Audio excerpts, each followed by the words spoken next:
Salam dalam kebajikan, Wayete Tongten.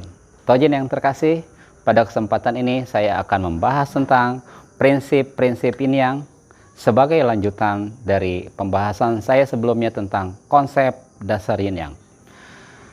Selain 4 konsep dasar, yin yang juga mengajarkan beberapa prinsip penting tentang kehidupan. Yang pertama yaitu prinsip perubahan.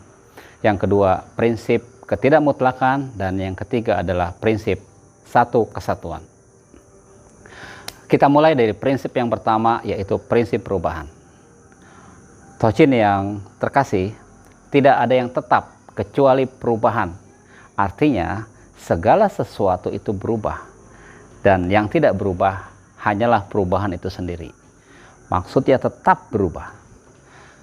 Jagat raya tidak statis, tetapi senantiasa berubah sepanjang waktu. Segala sesuatu, manusia, hewan, tumbuhan, bahkan batu karang, senantiasa mengalami perubahan. Proses perubahan merupakan prinsip dasar alam, karena semua kejadian alam mengalami serangkaian proses perubahan. Tidak ada sesuatu pun di dunia ini yang mencapai titik puncak pencapaiannya. Yang ada hanyalah perubahan dan penggenapan. Evolusi alam dan manusia tidak pernah mencapai kesempurnaan yang mutlak. Perubahan itu pertanda kehidupan, dan selama sesuatu itu dianggap memiliki kehidupan, ia tidak akan mencapai kesempurnaan yang mutlak.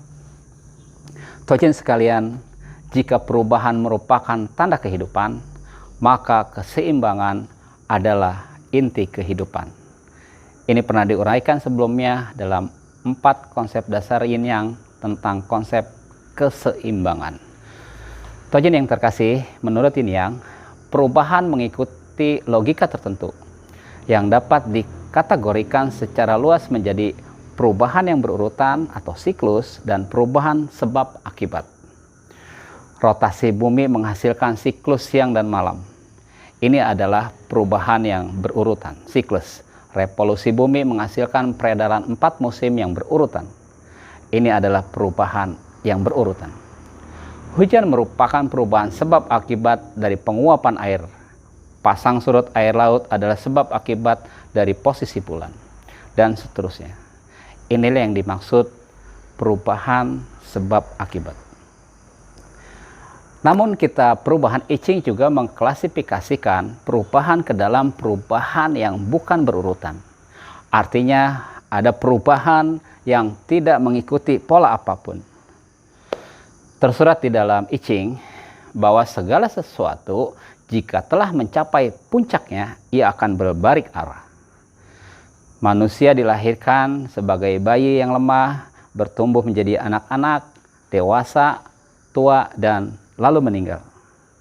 Pertumbuhan manusia dari bayi, dewasa, tua, dan meninggal adalah perubahan yang mengikuti pola atau berurutan. Namun manusia bisa meninggal bahkan sebelum tumbuh dewasa. Ini berarti bahwa perubahan tidak mengikuti pola pertumbuhan manusia.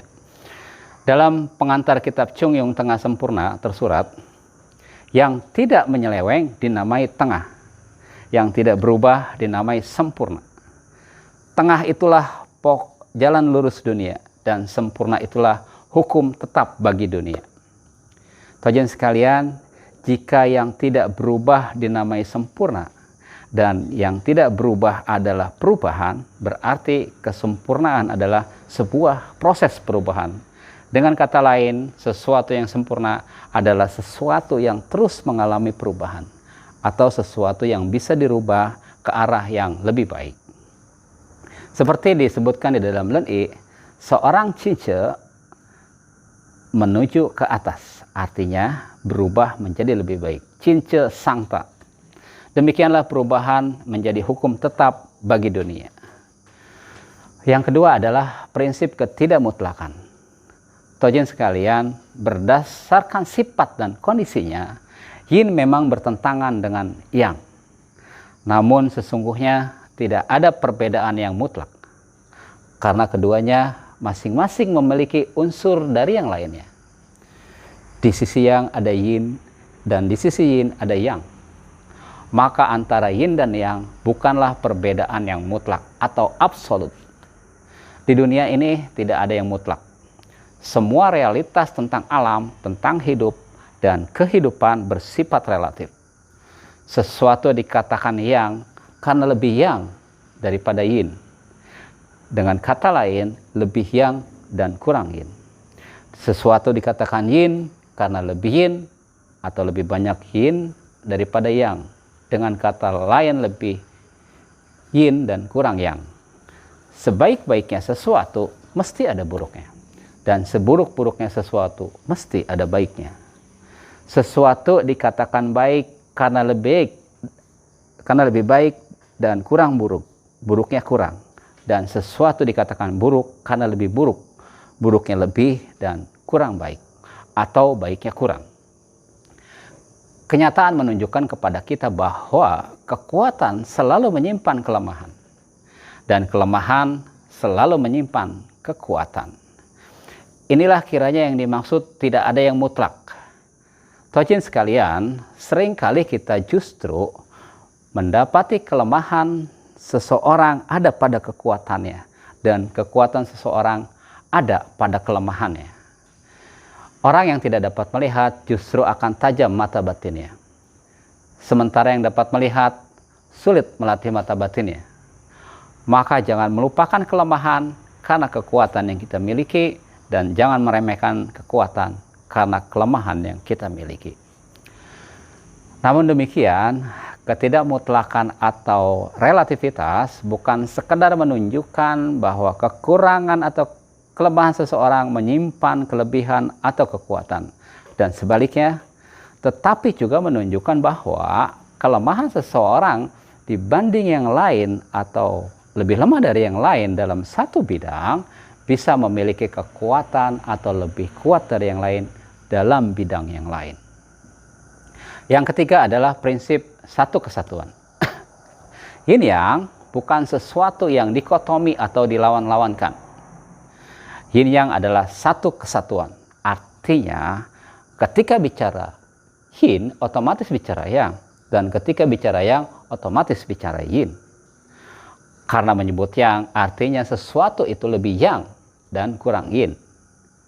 Dan ketika menyebut sesuatu itu yin artinya lebih yin dan kurang yang.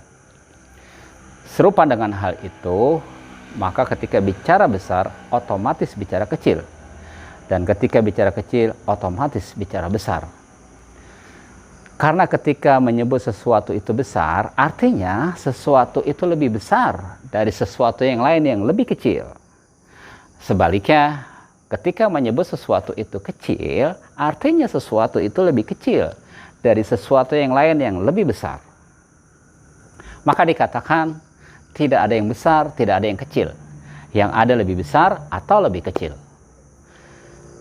Tidak ada yang panas, tidak ada yang dingin, yang ada lebih panas atau lebih dingin, dan seterusnya. Namun demikian, dari sudut pandang yang lain, ada juga yang dikatakan tidak ada sesuatu yang tidak bisa disebut besar. Semua hal bisa disebut besar. Tidak ada sesuatu yang tidak bisa disebut kecil. Semua bisa disebut kecil. Sebuah benda dapat disebut besar karena ia lebih besar dari yang lain yang lebih kecil. Dan pada saat yang sama, ia juga dapat disebut kecil karena dia lebih kecil dari yang lain yang lebih besar. Sesuatu disebut panjang karena ada sesuatu yang lebih pendek. Dan pada saat yang sama, ia juga bisa disebut pendek karena ia lebih pendek dari yang lain yang lebih panjang, dan seterusnya. Segala sesuatu di jagat raya ini, besar maupun kecil, bagus maupun jelek, baik maupun buruk, tinggi maupun rendah, dan seterusnya, digambarkan relatif satu dengan yang lainnya. Segala sesuatu harus didefinisikan dengan sesuatu yang lain. Mendefinisikan sesuatu dengan konteks yang absolut atau mutlak tidak akan menghasilkan makna apapun. Sebaliknya, semakin banyak informasi yang relevan tersedia, maka semakin baik dalam mendefinisikan sesuatu. Tojin sekalian yang terkasih, dalam realitas kehidupan memang ada nama yang harus disepakati tentang besar, tentang hitam dan putih, tentang benar dan salah. Namun demikian kita harus tetap bijak untuk memahami bahwa sesuatu disepakati benar karena banyak benarnya daripada salahnya, tapi ada salahnya. Dan sesuatu dikatakan salah karena banyak salahnya daripada benarnya, tapi ada benarnya. Sesuatu dikatakan baik karena banyak baiknya daripada buruknya, dan sesuatu dikatakan buruk karena banyak buruknya daripada baiknya. Maka jika mengenali sesuatu itu baik, otomatis hal yang sebaliknya buruk juga akan kita kenali. Selanjutnya teman-teman sekalian, ada konsep yang disebut sebagai konsep kebalikan. Dan konsep kebalikan ini akan senantiasa mengiringi konsep kesatuan. Jika air dapat membuat kapal terapung, berarti air juga dapat membuat kapal tenggelam. Artinya, yang dapat membuat tenggelam kapal adalah sesuatu yang membuat kapal dapat terapung. Dalam kenyataan hidup, yang dapat menjatuhkan kita adalah orang yang dapat mengangkat kita. Begitupun sebaliknya, maka dikatakan jika pujian dapat membuat orang termotivasi untuk melanjutkan tindakan yang terpuji, maka pujian juga dapat membuat orang menjadi terbuai dan lupa diri. Sebaliknya, celaan mungkin dapat membuat orang lemah dan terpuruk, tetapi juga dapat membuat orang bangkit, berbenah diri, memperbaiki kelemahan dan kesalahan-kesalahannya. Serupa dengan hal itu, banyak yang bangkit dan berjuang dengan gigih karena ada pesaing. Jadi persoalannya bukan soal pujian atau celaan itu sendiri, tetapi bagaimana kita menyikapinya. Demikian teman-teman sekalian, semoga bermanfaat. Salam dalam kebajikan. Wei Te Tong Tien.